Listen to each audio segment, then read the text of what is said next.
সবাই কি করতে হবে? ভিডিও হচ্ছে।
Because the majority people are here Hindi speaking.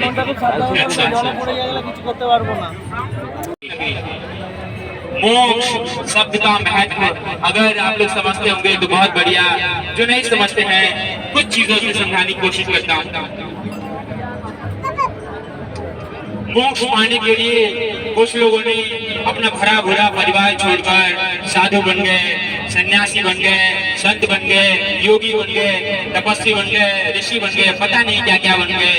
और कुछ लोगों को जब भगवान ने स्वयं दर्शन दिए, बोला मांगो क्या मांगते हो, तो उन्होंने बंगला, गाड़ी, महल, सोने, चांदी, हीरे, जवाहरात ना मांगकर सिर्फ चीज मांगी, बोला भगवान मुझे मोक्ष दीजिए। तो भगवान ने भी कह दिया कि मोक्ष देने का अधिकार मुझे नहीं है। मोक्ष अगर आपको कोई दे सकता है वो एक है, वो है बाबा भोलेनाथ। तो ये जो काशी नगरी है, यहाँ पे बाबा विश्वनाथ ज्योतिर्लिंग रूप में निवास करते हैं और यहाँ पे बाबा विश्वनाथ की गारंटी देते हैं जो भी अपने अंतिम समय को इस नगरी में प्राप्त होगा मैं उसको सहज ही मोक्ष प्रदान करूंगा। वहीं पे माता अन्नपूर्णा है। माता अन्नपूर्णा का यह आशीर्वाद काशी नगरी में है। जो भी काशी नगरी में निवास करता है उसको उसका पेट कभी खाली नहीं रहता, उसको भोजन की दिक्कत नहीं रहती। 24 घंटों के भीतर वो कहीं भी रहे भोजन उसको मिल जाता है। ऐसी माता अन्नपूर्णा का आशीर्वाद है यहाँ। चलिए काशी नगरी के बारे में थोड़ा आगे जानते हैं। आप अपनी नजर से अगर देख रहे होंगे इस काशी नगरी को तो ऐसा लगता है कि ये जो काशी नगरी है धरती के ऊपर बसा हुआ है।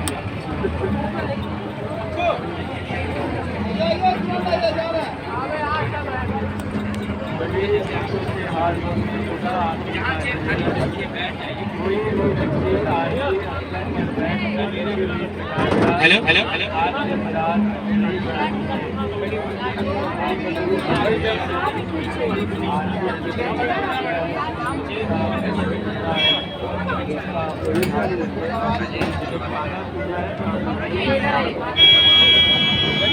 हेलो हेलो चेयर खाली अभी ढेर सारी बैठ जाइए। ठीक है, जब उतरेंगे आप लोग तो एक साथ हो जाइएगा, बैठने को दिक्कत नहीं। तो जैसा कि मैंने बोला कि आम नजरों से देखा जाए तो ये काशी नगरी लगता है कि धरती के ऊपर बसा हुआ है, लेकिन जो सच्चाई है, जो वास्तविकता है इससे कहीं अलग है। ये जो काशी नगरी है धरती के ऊपर नहीं है, बल्कि ये काशी नगरी को बाबा भोलेनाथ ने अपने त्रिशूल के ऊपर धारण किया है। ये काशी नगरी बाबा भोलेनाथ के त्रिशूल के ऊपर बसती है। कहा जाता है धरती पर जितने भी तीर्थ हैं उनके राजा प्रयागराज राजा, लेकिन ये जो नगरी है न राजा में आती है न प्रजा में आती है, न राजा है न प्रजा है, क्योंकि धरती पर है ये एक ऐसी अकेली नगरी जो बाबा विश्वनाथ के त्रिशूल के ऊपर बसती है। चलिए आगे और बढ़ते हैं और आगे बढ़ते हुए मैं काशी नगरी के नामों के बारे में बताता हूँ। कैसे बोल सकते हैं इस नगरी के दिव्य नामों के बारे में। इस नगरी के कई नाम हुए हैं, उनमें से 4 मुख्य नामों का मैं जिक्र करूंगा, उनका वर्णन करूंगा। और जो इस नगरी का सबसे पहला नाम है वो है आनंद कानन। इसका पहला नाम आनंद कानन था, आनंद वन के नाम से जाना जाता था। और जब इसका नाम आनंद वन था तब संस्कृत में उसकी महत्वता को बताते हुए श्लोक लिखा गया। आप लोगों में से कुछ लोगों को आता भी होगा, सुनाता हूँ मैं भी आप लोगों को। सानंद मानंद वने वसंतम, वरुणा और अस्सी, इन दो नदियों के बीचों बीच बसा हुआ है शहर वाराणसी के नाम से जाना जाता है। वरुणा प्लस अस्सी इक्वल्स टू वाराणसी। चलिए वो देखिए सामने तुलसी घाट, गोस्वामी तुलसीदास जी ने इसी तुलसी घाट पे रामचरितमानस, हनुमान चालीसा, विनय पत्रिका आदि चीजों की रचना की। वो जो सॉरी वो जो पीला कलर का आप देख रहे हैं, येलो कलर का बिल्डिंग, उसी में गोस्वामी तुलसीदास की समाधि। तुलसीदास सदा हरिचेरा कीजहि नाथ राम हडेरा, यही पे तुलसीदास जी ने लिखा। चलिए हम अपनी यात्रा का समापन क्या बोलते हैं, प्रारंभ भगवान का जयकारा लगा करेंगे और समापन भी जयकारा लगाकर करेंगे। प्रेम से बोलिए गंगा मैया की। जो उत्साह मेरे अंदर उबल रहा है आप लोग में उबले, तो भगवान की यात्रा का आनंद आ जाए। प्रेम से बोलिए बाबा विश्वनाथ की, माता अन्नपूर्णा की, संकट मोचन हनुमान जी महाराज की, दुर्गा मैया की, श्रीकाल भैरव दरबार की, नमः पार्वती पते, हर हर महादेव। अच्छा, एक चीज मैं आप लोगों के साथ मतलब आप लोगों से कहना चाहूंगा, इस क्रूज की तरफ से मैं पेड एज ए गाइड जा रहा हूँ आप लोगों के साथ, ठीक है। तो मेरी गाइडेंस फीस पे सब कुछ होती है। अगर मेरी गाइडेंस आप लोग अच्छी लगी, मेरी मेरी गाइडेंस फीस आप लोग देती हो जाएगा, ठीक है। वो सामने देखिए माता आनंदमयी घाट। माता आनंदमयी एक साध्वी थी, अपने शिष्यों के साथ ऊपर आश्रम में रहती थी। अपनी शक्तियों द्वारा लोगों की शारीरिक और मानसिक समस्याओं को ठीक करने के का नाम प्रभु राट रखा। सामने वो जो किला देख रहे हैं, कीनाराम बाबा द्वारा एक काशी नरेश चेत सिंह का किला है। कीनाराम बाबा ने श्राप दिया था काशी नरेश को। एक समय हुआ क्या था कि काशी नरेश जो तीन शिवालय दिख रहे हैं ना, उनका राज्याभिषेक कराने के लिए बुलाया गया। सभी को बुलाया, लेकिन कीनाराम बाबा को नहीं बुलाया। तो कीनाराम बाबा पहुंचे, चेत सिंह ने कहा कि यहाँ पे विद्वानों की जरूरत है, किला बंद ही रहता है और यहाँ पे कोई रोशनी नहीं होता, कोई चिराग नहीं जलता है। उसी वक्त में निरंजनी घाट है। धर्म की स्थापना, धर्म की रक्षा के लिए 14 अखाड़ों की स्थापना हुई। आप लोगों ने सुना होगा अखाड़ों का नाम, उन्हीं में से एक अखाड़ा निरंजनी घाट में पंचायती अखाड़ा। उसी के बगल में येलो कलर के बोर्ड पे साफ साफ लिखा हुआ है महानिर्वाणी घाट। महानिर्वाणी घाट में जो किला देख रहे हैं उसके अंदर आप लोग जाएंगे, बढ़िया बनेंगे। ज्योतिर्लिंगों के दर्शन एक साथ करने को मिल जाएगा। उसी के बगल में चौड़ी चौड़ी सीढ़ियां जा रही है। अगर आप लोगों में से बहुत सारे लोग जानते हो बोर्ड पूछना क्या है, आदि गुरु शंकराचार्य, आदि गुरु शंकराचार्य की तंबू वही सीढ़ियां जाती है। मैंने कहा था ये सीढ़ियां सिर्फ सीढ़ियां नहीं है, इन्होंने कई राज अपने अंदर समेट रखा है। ये जो सामने ऑरेंज कलर का हनुमान घाट दिख रहा है, ये जो बिल्डिंग दिख रही है आपको, हनुमान घाट के नाम से जाना जाता है। हनुमान जी का मंदिर अंदर है। पूरे बनारस में गोस्वामी तुलसीदास जी द्वारा अपने हाथों स्थापित 11 हनुमान मंदिर है, उनमें से एक ही है। वो देखिए सामने जलती हुई चिताएं। आइए ठंडी सिकंजी लेमन थोड़ा। बस आप सभी लोगों से चाहूंगा, आप सभी लोग दोनों हाथ जोड़कर इनको प्रणाम कीजिए, इनको अंतिम विदाई दीजिए। जीवन का वास्तविक सत्य यहीं पे आके समाप्त होता है। राजा हरिश्चंद्र ने जब अपना सब कुछ दान कर दिया था, तो यहीं पे उनको चिताएं जलाने की नौकरी मिली। एक दिन क्या हुआ कि राजा हरिश्चंद्र के अपने बेटे को सांप ने काट दिया। उनकी बीवी उनके बेटे का शव लेकर आई, बोला इसका अंतिम संस्कार कर लीजिए। तब राजा हरिश्चंद्र ने बोला कि मैं यहाँ पे नौकरी करता हूँ, ये मेरा नहीं। अगर आपको अंतिम संस्कार करवाना है तो आपको कुछ न कुछ देना पड़ेगा। अपने बेटे का अंतिम संस्कार करने के लिए उन्होंने कुछ न कुछ मांग लिया। तभी से राजा हरिश्चंद्र को सत्यवादी राजा हरिश्चंद्र कहलाया गया। यही पे सामने जो सीढ़ियां जा रही है केदारेश्वर महाराज का मंदिर। एक बार भगवान केदारेश्वर का जयकार लगाइए।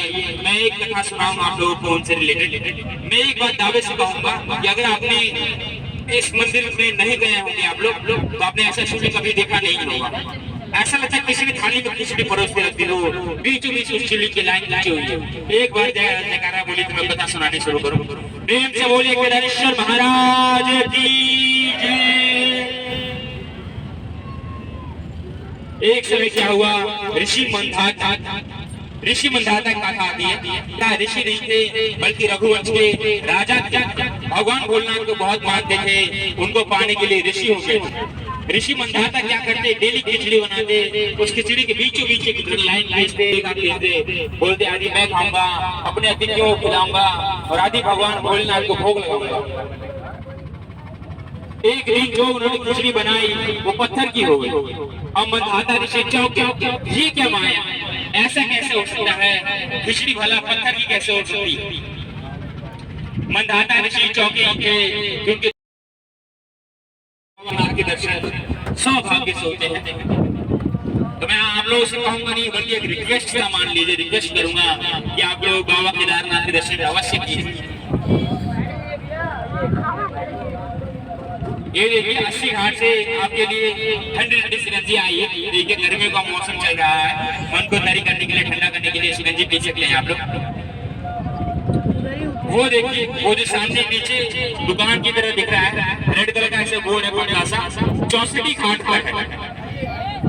64 योगिनियां एक समय काशी आई थी और जब काशी नगरी आई तो काशी उनको इतना भाया कि वो काशी नगरी में ही निवास कर गई और वो घाट 64 घाट के नाम से जाना गया।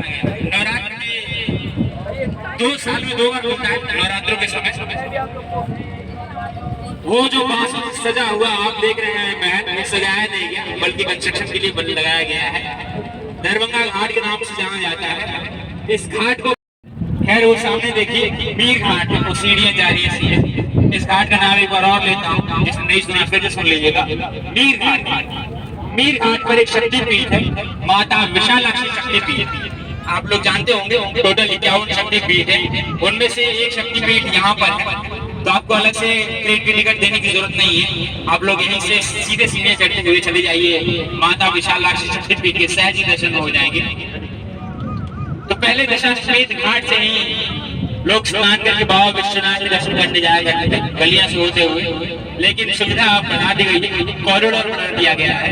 वो जो पेड़ देख रहे हैं ग्रीन कलर की जहाँ लाइट जल रही है, ललिता घाट है, उसी के नीचे बोर्ड जो लिखा हुआ ललिता घाट है, उसी बोर्ड के अंदर उसी बोर्ड के नीचे माता ललिता गौरी का मंदिर है। भव्य दर्शन है माता ललिता गौरी के। तो जो भी उनके दर्शन करता है कहा जाता है पूरा विश्व भ्रमण करने का फल मिलता है। उसी के ऊपर रेड कलर में जो मंदिर दिख रहा है पेड़ के पीछे पशुपतिनाथ मंदिर है। वो जो आधा छोटा सा मंदिर देख रहे हैं झुका हुआ रत्नेश्वर महादेव मंदिर है, 9 डिग्री टेढ़ा है वो मंदिर और आधा मिट्टी में धसा हुआ।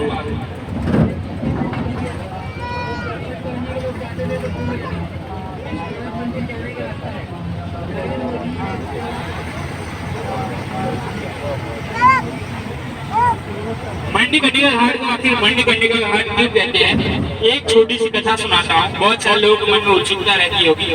मंडीकर्णिका घाट के नाम मंडीकर्णिका घाट नाम सुनते ही ठीक है का मौसम होता है, गंगा जी का जल स्तर बहुत ऊंचा हो जाता है, अब और ऊपर व्यवस्था है चिताएं जलाने के लिए।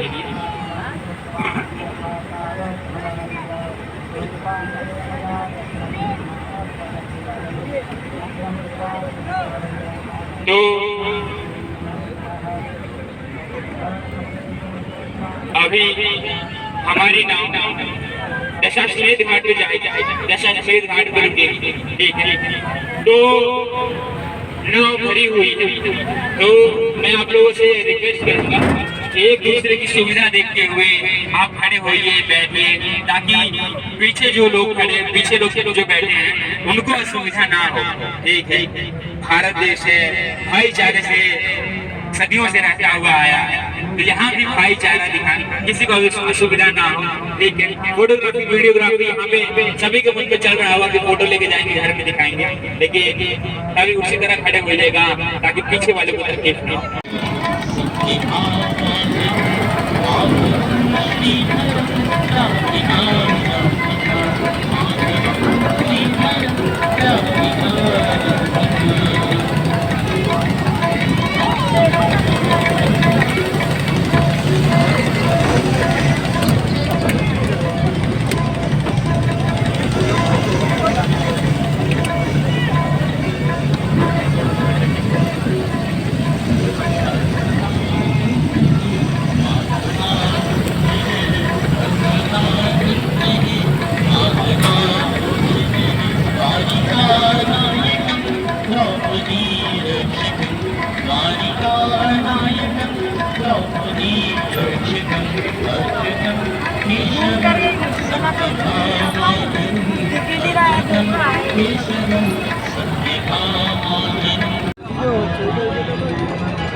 हेलो हेलो बैठ जाइए, कुछ और जानते हैं काशी नगरी के बारे में। और ये बॉस की पहुंचेंगे थोड़ी देर में इसी गाड़ी में।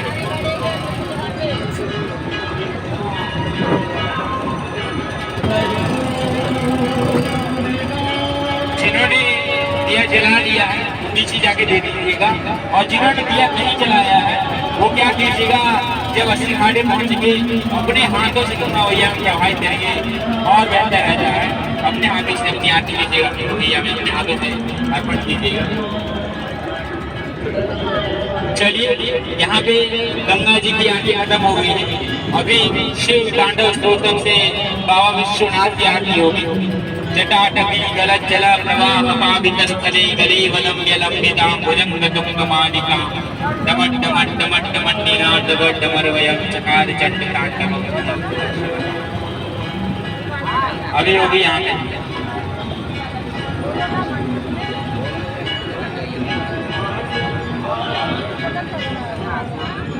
ये 7 मोक्ष नगरियां हैं, लेकिन द्वारका मरणानुमुक्ति नहीं कहा गया, हरिद्वार मरणानुमुक्ति नहीं कहा गया, अयोध्या मरणानुमुक्ति नहीं कहा गया है। कहा गया है काशी यहाँ मरणानुमुक्ति, काशी मरने से मुक्ति होगी।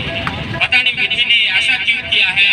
कहा गया है अन्यानि यानी तीर्थानि काशी प्राप्ति करानी चाहिए, कि जितने भी अन्य तीर्थ आप लोग करते हैं उन तीर्थों का एक फल होता है, अंत के समय में काशी आपको प्राप्त हो, ताकि इस आत्मा को सहज ही मोक्ष की प्राप्ति हो। ये काशी नगरी की महत्वता है, ये विशेषता है काशी नगरी की।